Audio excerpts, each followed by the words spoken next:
अस्सलाम वालेकुम। 30 TV news सां गॾु मां आहियां फौज़िया एजाज़। सभ खां पहिरियां हेडलाइन।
मस्जिद नबी सल्लल्लाहु अलैहि वसल्लम में नारेबाज़ी जो केस इमरान खान, फवाद चौधरी, शेख रशीद, शहबाज गिल, शेख राशिद शफीक चौधरी, नसीम हसन, साहबजादा जहांगीर चीकू, अनिल मुसरत, नबील मुसरत, उमेर इलियास, आमिर इलियास, राना अब्दुल सत्तार, गोहर जीलानी, कासिम सूरी खिलाफ दाखिल। अॻूणे वफ़ाक़ी वज़ीर शेख रशीद जे भाइटे MNA शेख राशिद शफीक खे इस्लामाबाद पहुचण ते FIA गिरफ़्तार करे वरितो। सऊदी अरब खां ख़ानगी एयरलाइन ज़रिए वापसि इस्लामाबाद एयरपोर्ट पहुचण ते FIA शेख राशिद शफीक खे हिरासत में वठी छॾियो।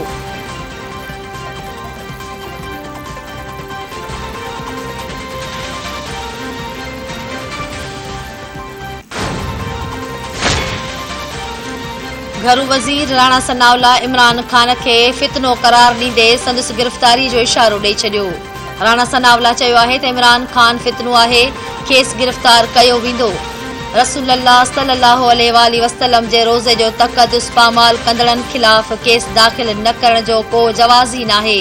जेको बि शहरी कार्रवाईअ लाइ ईंदो, हुकूमत रुकावट न बणिजंदी। कुझु माण्हू अनिल मुसरत ऐं साहबजादा जहांगीर जी सरबराही में सऊदी अरब आया। उन्हनि जेको कमु कयो उन ते बिल्कुल बि माफ़ी नथी ॾेई सघिजे। इमरान खान नौजवान नस्ल खे गुमराह करण ते संदरो ॿधी बीठो आहे।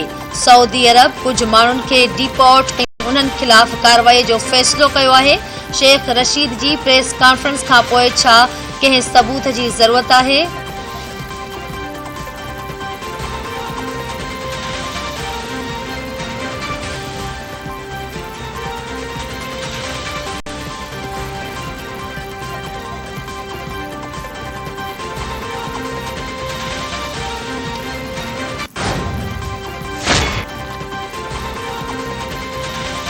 शेख रशीद पंहिंजे भाइटे जी गिरफ़्तारी जी मज़म्मत करे छॾी। शेख रशीद चयो आहे त हुकूमत इंतकाम ते लही आई आहे। केस दाख़िल थियण बैदि 150 माण्हुनि जे घरनि ते छापा हया पिया वञनि।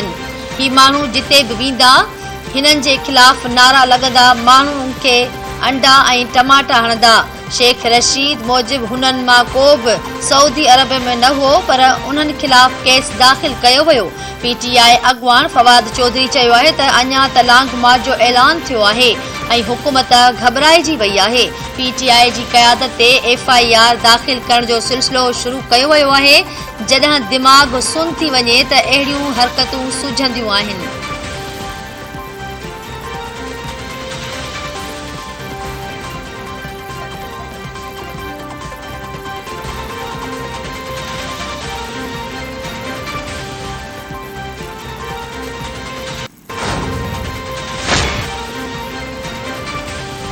वज़ीर आज़म शहबाज शरीफ़ पहिरीं गैर मुल्की दौरे खां पोइ वतन वापसि पहुची वियो।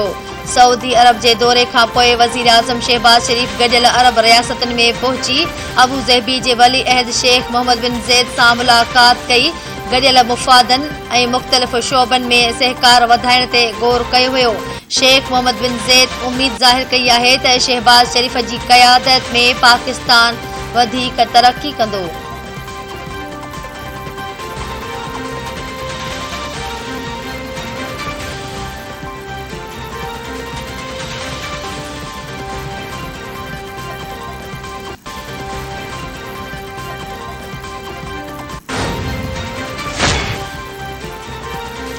वज़ीर आज़म जी सऊदी अरब जे दौरे जो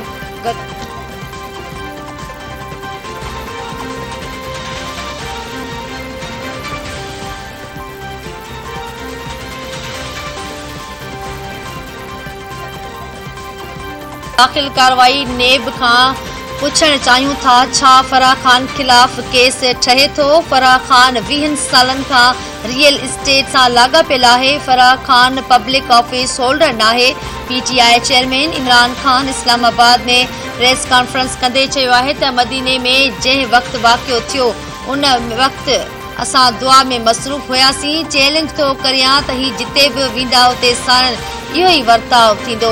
पाकिस्तानी हिननि ते तमामु घणो कावड़ियल आहिनि। हिननि ख़िलाफ़ एफआईए जा केस तमामु घणा मज़बूत आहिनि। 40 खां 45 अरब रुपयनि जी करप्शन जो फ़ैसिलो थी चुको आहे।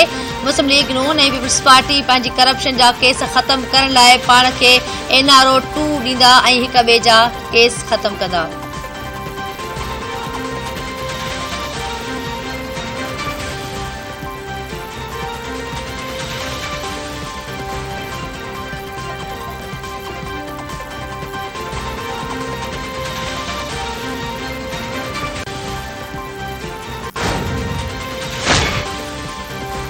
पाकिस्तान समेत सॼी दुनिया में अॼु पोरहतनि जो आलमी ॾींहुं मल्हायो पियो वञे। मुख़्तलिफ़ शहरनि में तक़रीबूं कोठाए पोरहतनि लाइ जिदोजहद दौरान सिर घोरींदड़नि शिकागो जे शहीदनि खे भेट पेश कई पई वञे।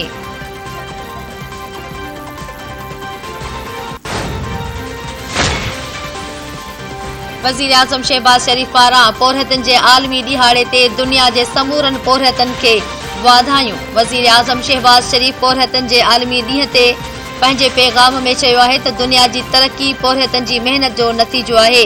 शिकागो जे पोरहतनि जूं कुर्बानियूं हाणे आलमी तहरीक बणिजी वयूं आहिनि। अलाह ताला पोरहतनि खे पंहिंजो दोस्त करार ॾिनो आहे। चार्ज संभालींदे ई पोरहतनि जी घटि में घटि उजरत 25,000 कई। पोरहतनि जी सिहत ऐं हिफ़ाज़त लाइ ILO जूं ख़िदमतूं साराह जॻियूं आहिनि।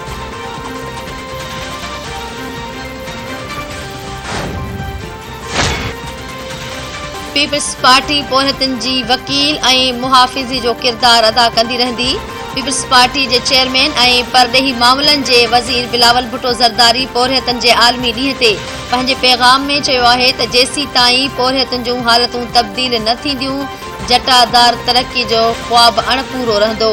शहीद भुट्टो जी लेबर पॉलिसी अॼु बि पोरहतनि जे हक़नि लाइ अहम दर्जो रखे थी।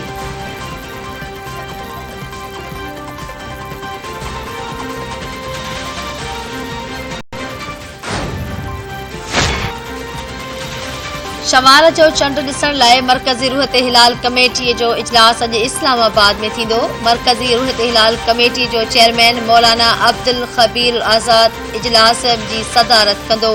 शाहिदनि जे बुनियाद ते चंड नज़र अचण या न अचण जो फ़ैसिलो कयो वेंदो। मौसमियात खाते अॻकथी कई आहे त शवाल जो चंड नज़र अचण जो इम्कान नाहे। ईद उल फितर 3 मई ते थींदी।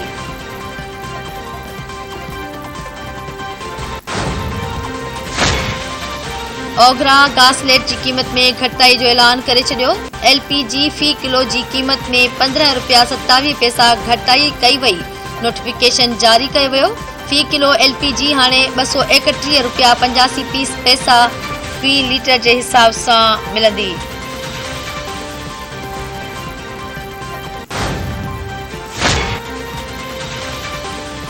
कोयटा जे कचलाक वारे इलाक़े में नामालूम जाबदारनि अफ़गान औरत ऐं संदसि 5 ॿारनि खे कोही क़त्ल करे छॾियो। किले की बी अहमद शाह नासरान में नामालूम माण्हुनि तेज़ रफ़्तार औज़ार सां अफ़गान औरत ऐं संदसि ॿारनि खे क़त्ल कयो। क़त्ल थियलनि में हिकु औरत ऐं 2 नीगर ऐं 2 नीगरूं शामिल आहिनि जिन जूं उमिरूं 9 खां 12 साल आहिनि। मक़तूलनि जा मढ़ पोस्टमार्टम लाइ अस्पताल मुंतक़िल कया विया।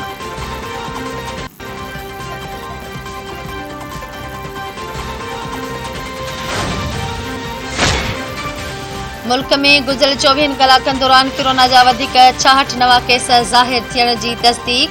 सिहत जे क़ौमी इदारे NIH जो चवणु आहे त हाकारी केसनि जी शरह 0.34% रही सॼे मुल्क में 119 मरीज़नि जी हालत ॻणितीअ जोगी आहे ऐं